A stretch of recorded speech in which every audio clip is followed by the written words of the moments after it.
Hey there everybody, welcome and thank you so much for your purchase of the Gingham Foundry Scrapbook-in-a-Box kit. I'm going to give you a run through right quick just so you'll kind of know and be familiar with what's in your kit. So you'll have your packet of enamel dots, and I will refer to these throughout where I have placed them on the pages. And then your 62 piece mix of die cut pieces. You have flowers and little houses. You have sentiments, you have little banner shapes. Love the dragonfly. Just some really cute pieces and lots that you will have left over too that you can add to cards. So there's just a peek at just some of the fun pieces that are in there.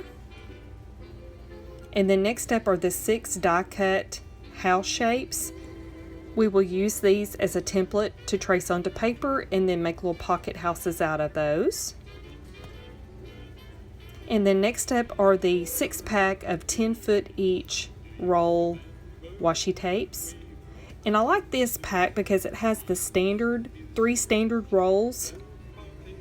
And then you'll also notice that there are 2 smaller rolls in there, not quite as wide, and then you have the nice extra wide roll with the little cabbage roses on there. You get 2 sheets of the cardstock stickers. You get your 8 sheet of scrapbook double-sided scrapbook paper. And here's a look at the beautiful cardstock stickers. I like them because they're matte. They have a matte finish on them. They're not shiny. And just look at the papers, and then you have your 2 sheets of the chipboard adhesive stickers. These are nice and super sturdy, so then all you do with those is you'll just gently punch those out, and then the adhesive's on the back. And then of course your box. This is a wooden box that is actually a frame. You may choose to paint the edges of this or stain it with a walnut gel or other kind of stain medium if you wish to. But for this project I just decided to leave it plain. We are going to decoupage the strips of paper to the sides. And then you will also get the 4 wooden feet that will go on the bottom of the box.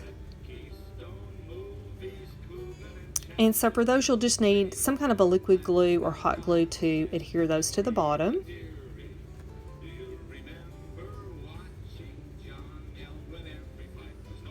And then 4 clothespins, and I have actually rusted these myself. So you'll add a little paper strip onto those. And then a vintage burger stake. These were used, and they put them into the tops of a burger. And I just stamped the sentiment on the other side. A few craft paper doilies. And then I love the library cards. I like them. They have a navy print on the white, so they match really, really perfectly with our scrapbook paper. And then you'll get the vintage shipping tags. These have a great natural patina on them, so they're ready to go. And we'll be loading those into some of our pockets. Okay, so the first thing we're going to do is cut the strips for the sides of our box, and I'm cutting from the cornflower and fawn paper, and I'm cutting strips that measure 1 5/8 inch tall. So you'll just need 2 strips of those. Okay, so now that I have my paper strips cut, I'm going to start attaching everything to the sides of the box.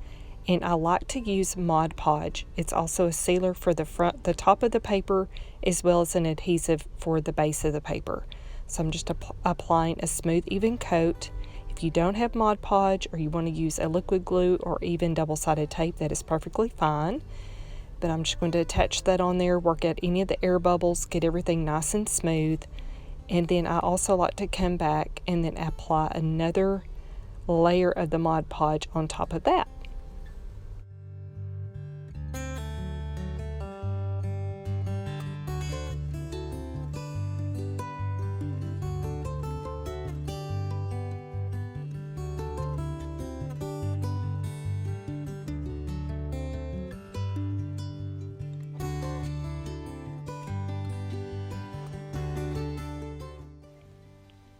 Okay, so now that we have all of our sides covered, we're going to start on placing our feet.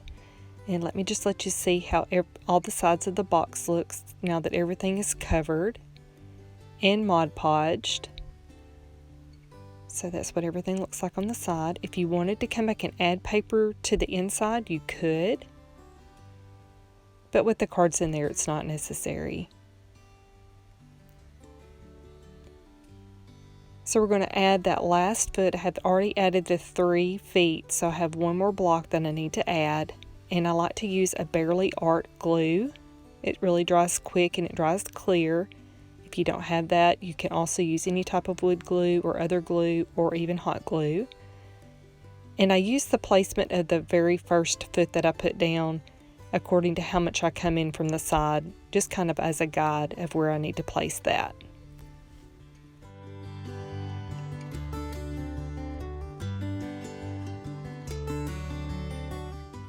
Okay, now that I have the box completely done, the feet are in place, all the paper is on, we're ready to start decorating the front of the box.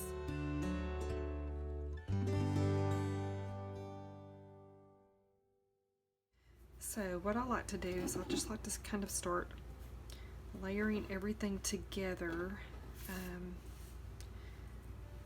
Again, I know I want a lot of the blue and the yellow on the front.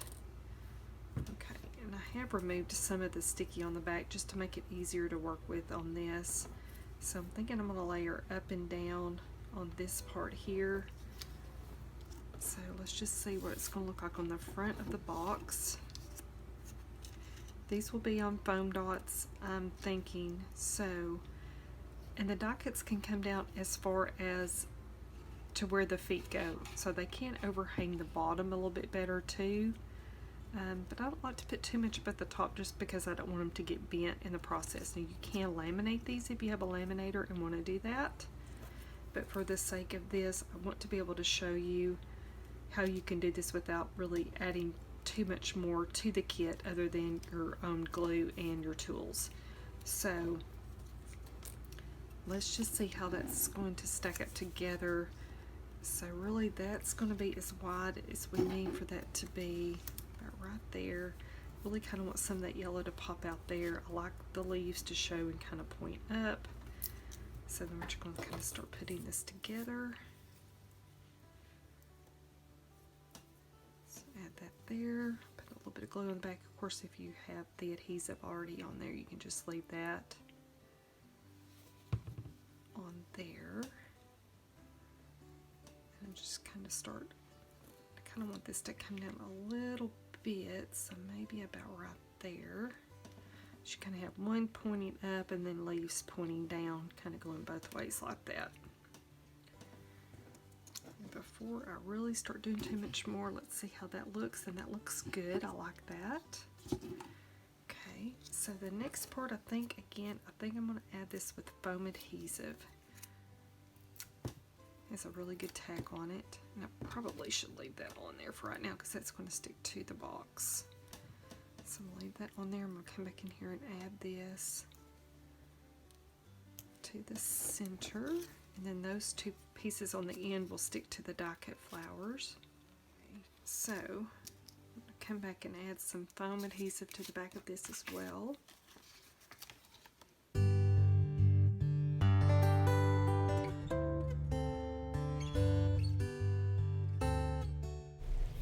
Okay, I just want to make sure everything is centered before I give it its final push on that foam adhesive. And then once that's all good and set, then we're going to move on and start further embellishing the front.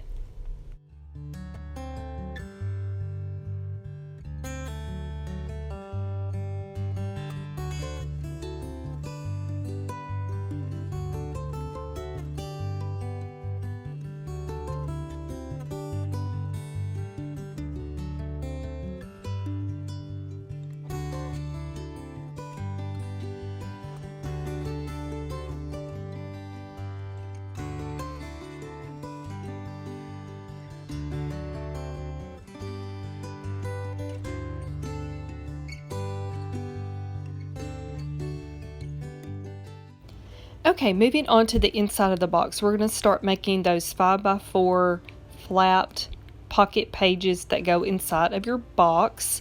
So what I have done is taken all 8 sheets of the pattern paper and cut those down to 5 inches wide, and then of course left the length at 12.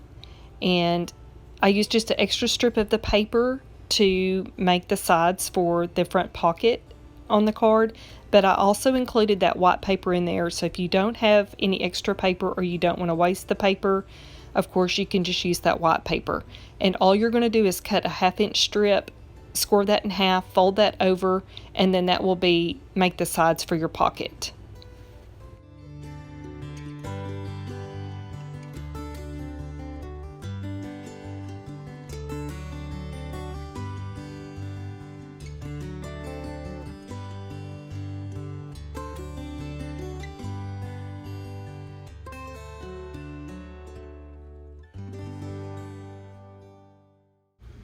Okay, so let's just back up one step here and let me show you exactly how I score everything. Now, I am using my small scoreboard, but if you have a full-sized, that one's fine too.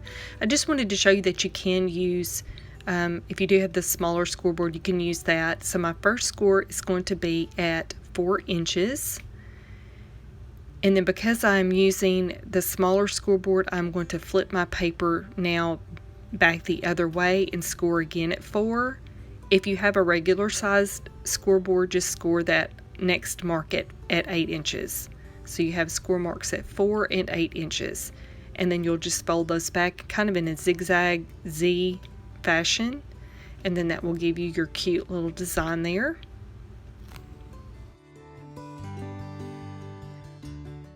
Okay, then next I'm going to take a 3 3/4 by 1/2 inch strip of paper. I'm going to score that in half, fold it in half, and then make another one of those 2 to match, and then those go along the sides to make our pocket.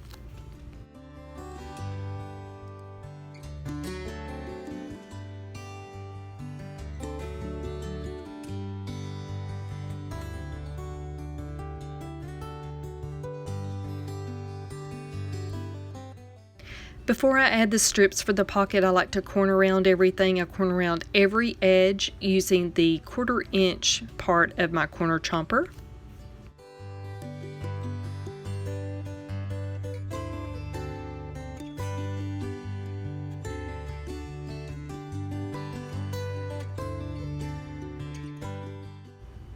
Okay, and then once again, I'm just going to show you that I'm going to glue those little pieces to the inside flap.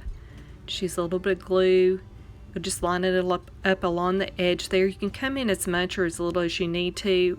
I just kind of like to come in just a little bit from the edge. Glue that in place, and then you'll add glue to the top and then fold that flap up to make your pocket.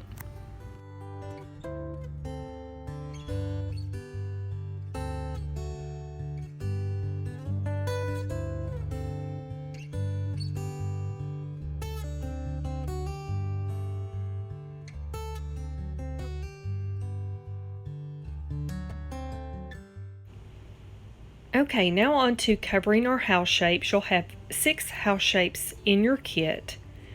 And now it's time to start covering those with pattern paper. Just disregard the fact that I am actually showing this as a 12 by 12 sheet of paper.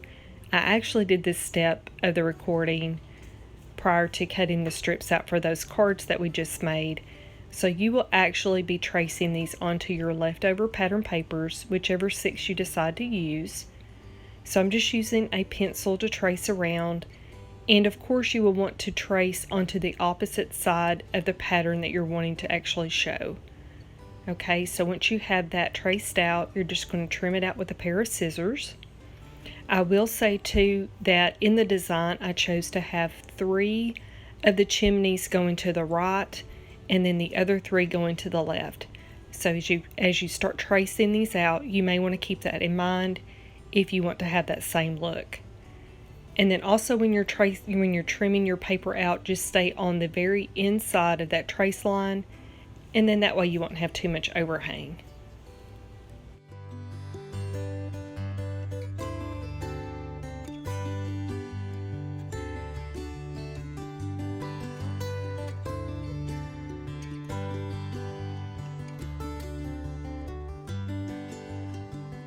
So the first thing we're going to do is place our house with the point up, and I'm going to score at 5.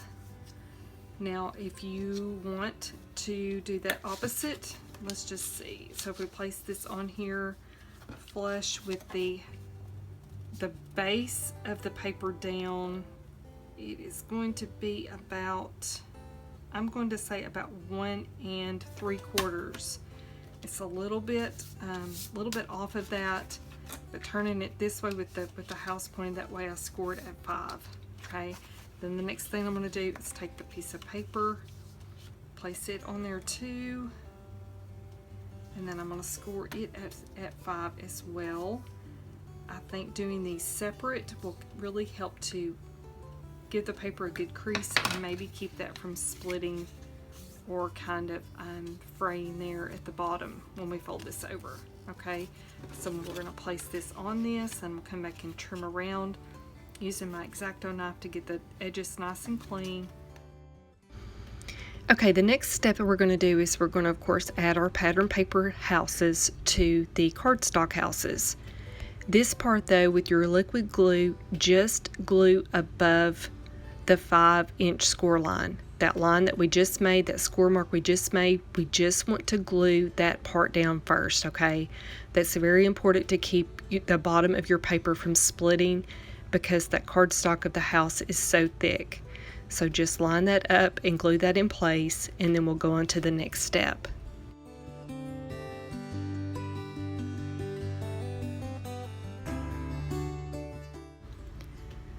Okay, now that we have the top part glued, we're going to glue that bottom flap onto the bottom flap of the cardstock. So as you can see, I have folded both of those pieces over, and I'm just going to glue that in place. And then the next step, we're going to add our little gussets to the sides.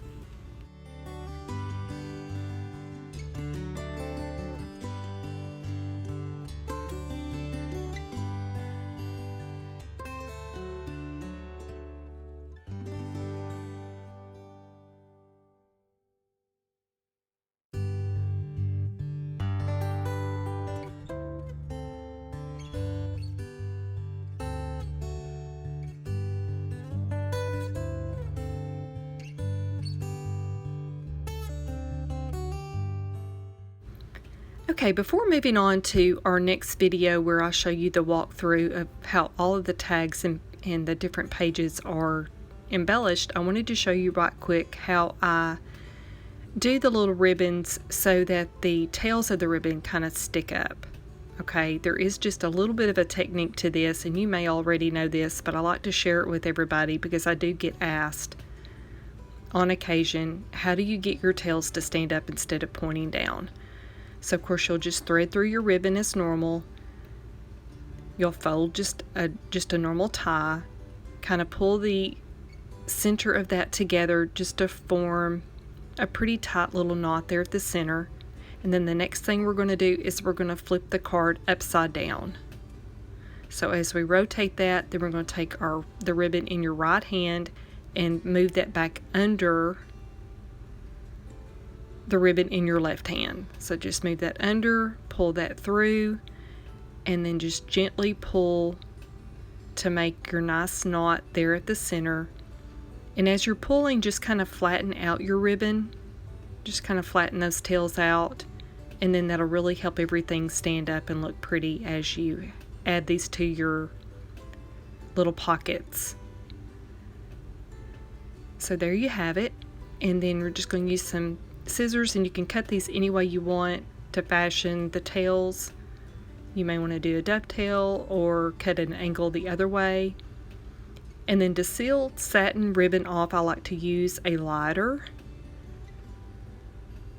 If you have the little ribbon tool where it creases everything and seals everything off, of course you can use that, but this really works nicely. Okay, so our next step, we're going to go to video 2, and we're going to do the walkthrough. So I will see y'all over there.